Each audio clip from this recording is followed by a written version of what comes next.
Back again. So, don't burn your bridges. A good worker is a conscientious worker.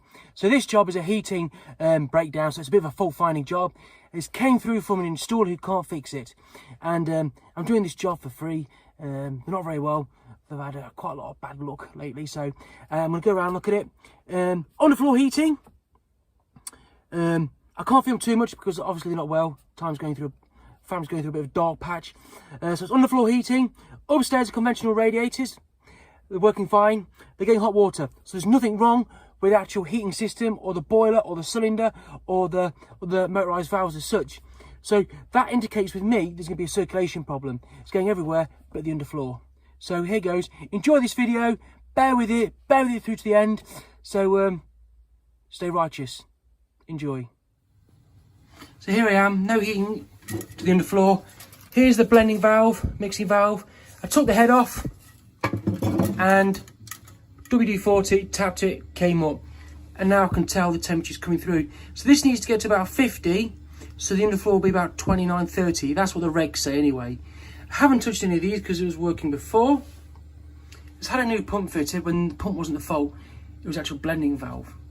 So it was working to the pump, but the actual mixing valve was cold. So that's what told me the fault was. Repressurise the system. Next thing I'm going to recommend is to actually flush the system. Half radiators, conventional radiators, half on the floor. So what they've done is they've put an inhibitor in. The inhibitor has sat in this pipe probably 35, 40 degrees, and it's going to create some form of blockage. You can see the colour is gone. So I recommend a hot flush and put a different type of inhibitor in that works with underfloor heating. The pipes are now warm.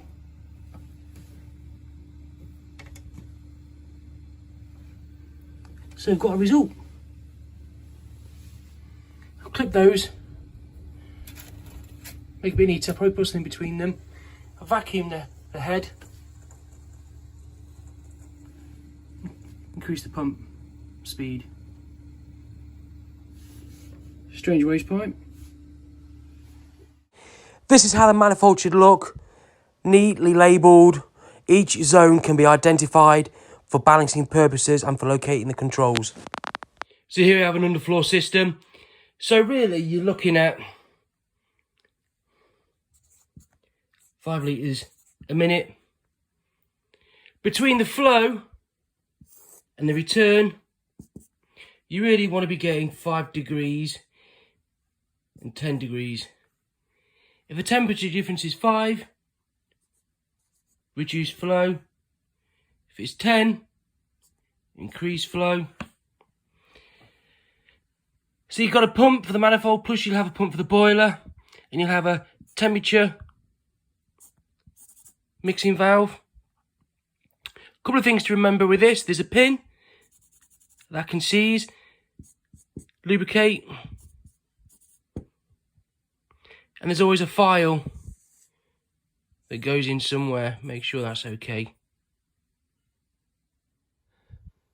Some of the faults with underfloor, always balance it. So this one is black. That's because it's blocked. So with underfloor, always put anti-biocide inhibitor in. This one's got air in. And this one's perfect. And that's where the flow rate usually is. And there's a bleed key there, look. So here we are with the underfloor situation. So the clips, the staples need to be about 200mm apart. So you've got your insulation, you've got a membrane just here, you've got a screed here. So with the temperature mixing valve, that needs to be set at 50. So these pipes are going to be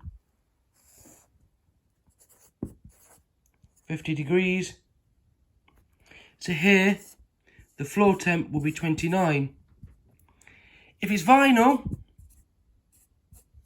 really needs to be 27 degrees. Always remember, whenever you fit underfloor, you have a 28-day drying cycle. The manufacturer came out to do a warranty repair, condemned the boiler due to the flue analyzer readings. The issue was the flue seals, O-rings, were damaged and leaking. So I removed them all, replaced them. I filed the inner flue, fitted new seals, put some lubrication on them, cleaned them all, inspected them, and I put them back together again.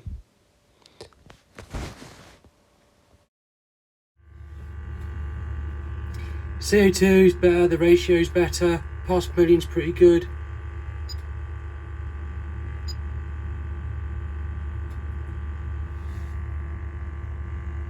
Now that's in high fire. Press those two buttons for high fire. High fire. So next is to check the integrity of the flue. And we've done it. The oxygen is 20.9. So yeah, I'm happy with that, very happy with that. The flue is now screwed in, all sides, 20.9, jobs are good. Always get a routine of putting your flue caps on the top of the boiler so you don't lose them. Final inspection, checking the flue is cemented in, secure, and the clearances meet the manufacturer's specifications. Look at that. And it's pluming.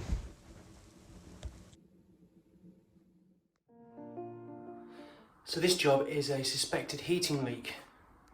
Obviously the boiler keeps going to fault on low pressure. They've had an engineer out, I think British Gas.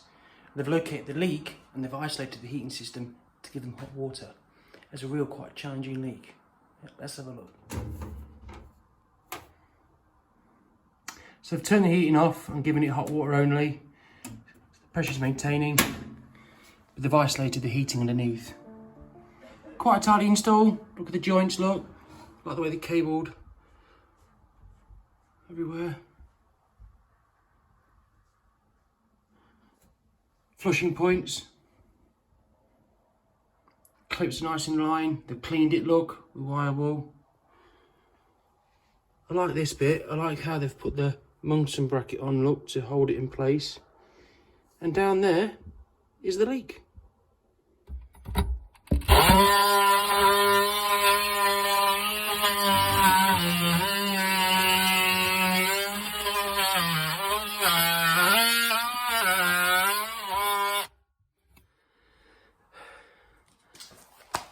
Always have ear protection, guys. Keep your ear protection up. So you can see I'm wearing braces. This is a typical plumber's outfit, and the reason why, just here you got a cistern. If I had a belt buckle, I'd have scratched all that by now. So I have noticed there's a push fit fitting there that's not fully pushed in. I can see the drip.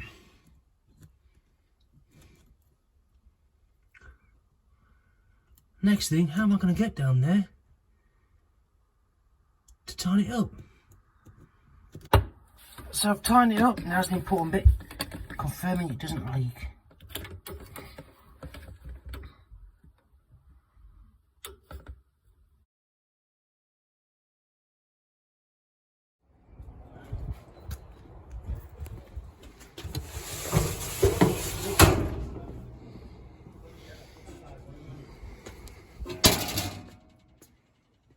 Wow. And it's a crew cab. Gas safe, social media leaks specialist. That's an engineer. Spoilers on. Look at that. Well, the guys have turned up. Look at that for sign writing vans. Professionalism. Where's everyone off? Pipe benders here. These are different, so you've got, that does 22, that does 15 mil.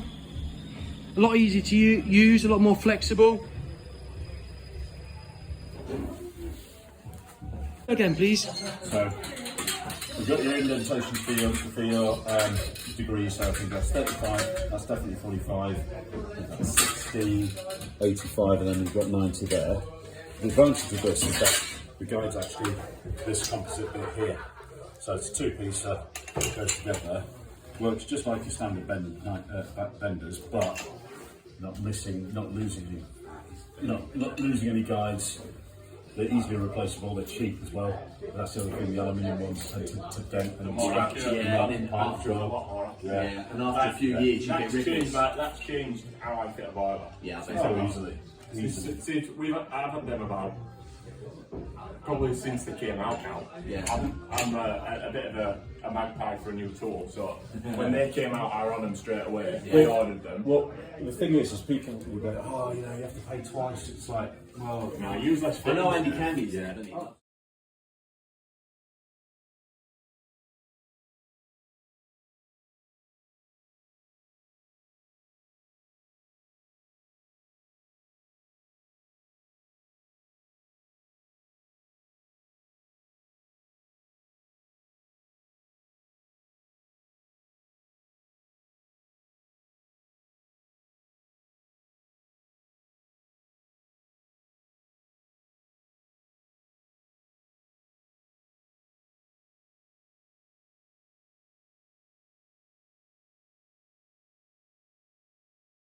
Look at the professionalism here, look. Look at the carpet runners.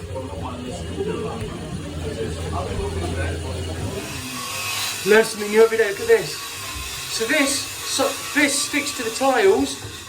You click it on, so when you're drilling your hole, the drippy doesn't move. Fantastic. Look at the walls on this job, all weatherboarding. No tiles, nothing to leak. No grouting to redo. So a condensing boiler now, on a boiler, constantly drips when it's working, when it's running efficiently, so that could freeze up. So this is the Condensate Pro to insulate the condensation pipe. This is the first time I actually really touched one and got close to one. It's really good quality, good against UV protection. Look at the quality of that, look at the joint.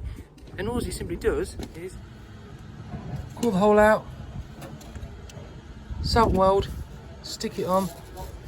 Look how good that is. How durable it is. You got peace of mind there because that will never freeze up and it will never corrode with the sunlight.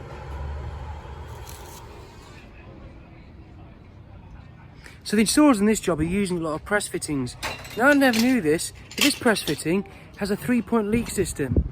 So if you look at the O-rings, there's little divots in it. So if it's not pressed, it will purposely leak. Incredible.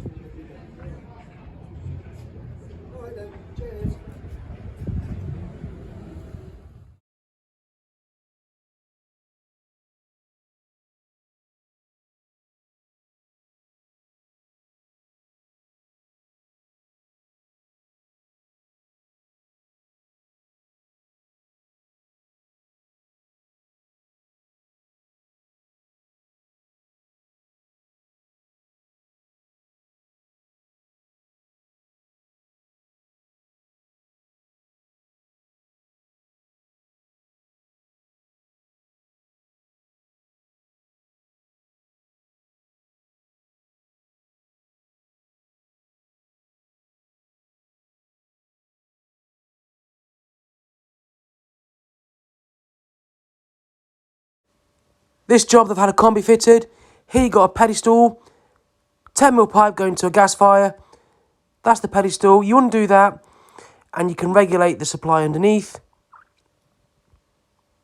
Looks awful, doesn't it? Absolutely awful. There's a drain off valve that used to supply the back boiler. All that pipe work and it's an electric fire.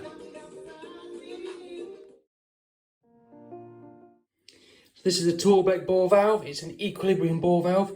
And they have holes in the washers, so the water leaks to help shut it off. And always fit these. These are flow restrictors. These stop it filling up too quick and making too much of a noise. And it goes in there. I'm not quite happy with the service valve. You can't really access that, so that's being changed. This is the wrong insert because on compression you use one with no end on. Look how close the olive is to the pipe. it's not even fully on it, look. So always use a compression insert. Get yourself a bending spring for your toolbox. Brilliant, light, cheap, easier to work with. So I'll put the boxing back. Not brilliantly, but I put it back, glued together so it looks half decent. Wood, saw pipe bracket on to keep it level with a fall on. Torbeck valve.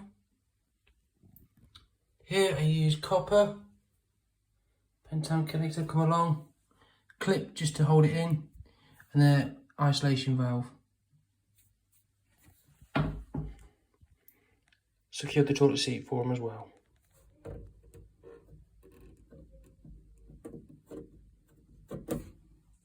Dry as a bone.